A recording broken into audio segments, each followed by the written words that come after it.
2 years, you're going to hit $1 million in revenue. That's what we like to look at companies. But if you're in a B2C where you typically don't have revenue, you're looking at user growth. So 5,000 daily active users with a 5% week-on-week growth. So if you're hitting those numbers, we start to say, hey, this could be interesting. Now, this is not a hard rule. We've made exceptions, but it's a bit of a guideline for ourselves to filter.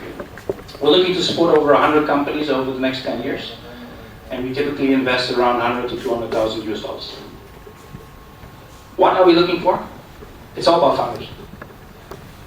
Great founders because markets change, right? Whatever is happening today can change tomorrow. Great founders because businesses can change. Whatever you think is going to work next week, you might have to pivot and come up with something else. Great founders because they need to have passion, and success comes from passion. Great founders because everybody has an idea, but only few can execute.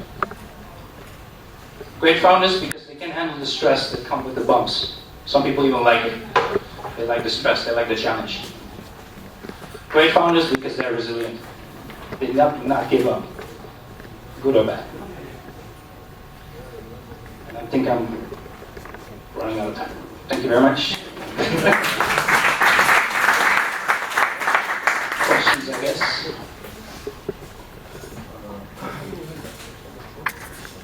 So this is going to be the same question over and over. So what kind of equity stake are we looking at for this kind of numbers? I don't have a rule for that. I think I heard that answer before. I've taken 5%, I've taken 20%, I've taken 30%. It really depends on the case. Depends on the founder, depends on the company. Some of the companies we have 1%, and they're doing great. Typically when you get closer to the Series A, we are okay to take a little bit less. So I think the most recent company, we invested 3 months before their Series A came in, and we only took 2%. But if you're like a year or 1.5 years away from your Series A, we're probably looking more at 20%. It seems to me that you guys are focused on great founders, which is great. So suppose that you found great founders, however, the business model and the market is saturated and the business model is just okay. What is your selection criteria? I'm not sure I fully understand the question, but you're saying there's great founders, but the market might not be that great. Is that what you're saying? Okay, I actually never look at the market. I never look at it. I think that if you can prove that you're solving a real problem, I believe that you can find customers with those. And I believe that if you evolve as a company, if you're good, you add more businesses, or you can go even more detailed. So it's not something that I mean, when I see a deck, when people say, oh, this is a $5 billion market and there's only 3 players, it doesn't tell me anything. I don't know what to do with this information. When somebody says, I have this great idea and this is what I've done already, that's what I can work with. I'll just, what type of support do you provide? And is it hands-on support or just more from a strategy support? So it depends on the founder. Some founders, we have to be hands-off because they don't appreciate it or they don't need it. When I look at an investment, I'm kind of like, could I have done this myself? Could I run this company myself? And if the founder wishes so, I would be very hands-on if they want. I have a WhatsApp group with founders that sort of text me every day about advice, and I've brought in co-investors. So it sort of like depends on the relationship with the founder. Yeah. Time's up, it says. Thank you very much. Thank you very much, Martin. Where's the clicker there? Who knows YQ? Serious? Only 3? It's not a lot. Who knows what hawker food is? Other than me. Okay, so YQ is a seriously cool company.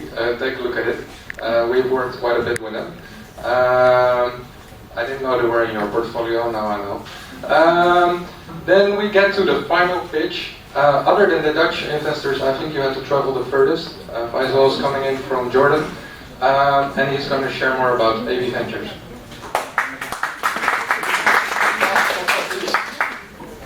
Thank you. So before I talk about AV Ventures, a bit about myself. So prior to joining what is our bank, CVC, the Corporate Venture Capital Fund. I used to manage the largest seed stage fund in Jordan. I did 170 idea early stage investments. We effectively put Amman and Jordan on the map of Middle East entrepreneurship 7-8 years ago. And prior to that, I was also part of the founding team at Growth Stage Fund in Jordan. I did my own business in between, and I've essentially been at the intersection of finance and technology for the good part of 19, 20 years now. So what is AB Ventures? Like I said, we are the CVC of Arab Bank. Arab Bank is the largest in Jordan. It's a $50 billion balance sheet. We have the single largest footprint among all Middle Eastern-based banks. We're present in 26 countries, including Singapore, China, Australia, the UK, US, and all of the Middle East, obviously, and Turkey.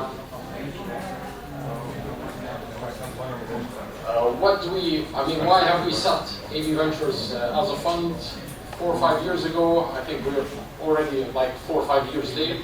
The bank realized that the digital transformation wave, tidal wave, is arriving at the Middle East.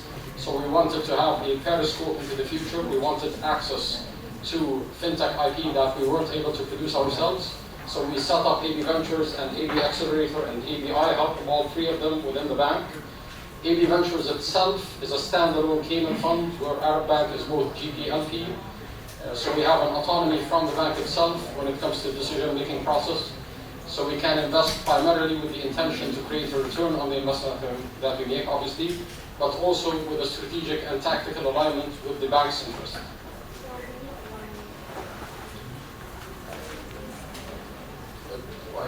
So like I said, we do early stage fintech investments. We have a global mandate. I'll talk a bit about the investments that we've made and the pipeline we've created.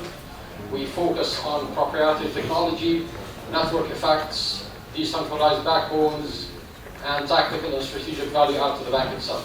Our key terms are we do both quasi and direct equity. We invest anything between $250K up to $3 million US. We demand board representation, not necessarily a seat, so we don't have to be voting members. And we apply standard, very friendly VC terms. So for us, innovation is effectively a way of finding a better or new way of delivering a product into the market, or more essentially, converting non-consumers into consumers. And that's quite important in our part of the world, where around 80% of the population is underbanked. So using technology to onboard these people and include them in the financial process is quite a challenge. And we also look at things that are upending and disrupting financial intermediation, which is, bank's typical playbook. The way we look at innovation, the most noble form is invention, but also equally important, we like things that extend on existing applications. We like things that duplicate innovation that has been developed in one market or one product area into the financial industry. And we like the synthesis of different products to produce a third new product. For us, what can financial technology offer? It can offer, the obvious things, but like I said, most important to us, where 80% of the population is underbanked, is to convert people who cannot, or where financial products is too expensive to reach, to allow to democratize the accessibility of financial products. So far, we've looked at around 1,000 companies globally. We've inducted over 300 of those into our pipeline. We've invested in 3, and there's one that's closing this week, hopefully. And we apply a 6-stage process. So an initial touch point would be an initial intro or email or call. If you like the business, we draft an executive summary. We delve into the business model itself in stage 0. We look at competition and more technical aspects of the market in stage 1. If that passes, we present to the investment committee. If we get investment committee approval, we hire the lawyers and the bean counters to do the final DD. That's about it. So these are the companies that we've invested in. Now bear in mind, we started in January this year. Token is a San Francisco-based open banking API aggregator operating in the UK and Europe. Nord is a robo wealth management in Denmark, and Commuter Club, which is Commuter Club is London-based. They do point-of-sale financing for mass transit, effectively the National Rail and Transport for London annual tickets. That's it.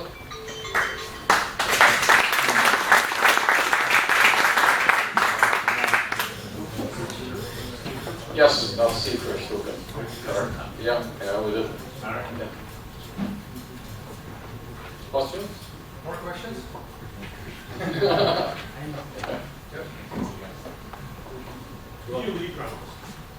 Yes, we do lead rounds. I mean, one thing that's a bit of an advantage of having a global mandate is that the mileage per dollar of investment differs greatly between cities like Amman, Cairo, Dubai, and cities like London, Singapore, and San Francisco. So a 3 million ticket in the Bay Area is effectively a co-investment in a seed round, but we can obviously close an entire A round using 3 million on our own. How do you ensure what you're doing is relevant to our bank? Do you care if you're not? That's not a prerequisite. So like I said, it's either tactical or strategic. On the tactical side, it addresses a pain point that we know exists today. On a more strategic level, so token as an example, it was definitely not something that our bank would use today. I think it will be another 3-4 years before we have open banking regulations in the Middle East where we would need token. The reason we invested is that gives us a vantage point over our competition. When the time arrives, when the time is right, we'd be the ones who know open banking APIs best. Do you use your corporate organization for other things than providing finance? So do you provide scalability options or access to markets?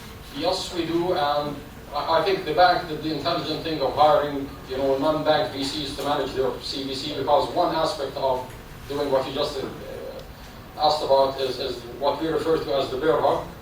Corporates are slow, they have much longer cash cycles than startups do, so they end up suffocating these companies. So it's essentially a matching of interest from both ends. So yes, that's available, but only if the startup wants it and needs it. We have 1 minute left. Any audience questions? How do you source your investments, or where do you find deal flow? That's an excellent question. Actually, I think we spent the better half of the last 18 months on planes and in hotel rooms.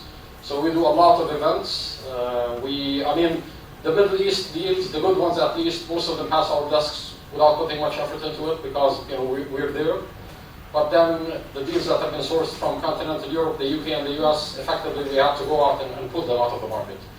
Now the token deal, which is a very interesting story, we ran into someone at Money 2020 in Las Vegas last year who knew someone that worked in Jordan 20 years ago.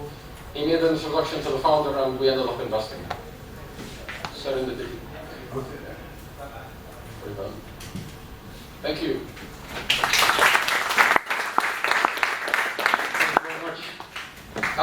So that concludes the 8 pitches of the different investors that were pitching. The judges are now going to follow me, please, to the 23rd floor, so we can. There's another space for Foundation here, 3 stories up. We're going to discuss there who's going to be the winner for the jury prize. In the meantime, all of you who are not judges can vote through here. That's going to be that rock that they're going to win. Feel free to network in the meantime as well.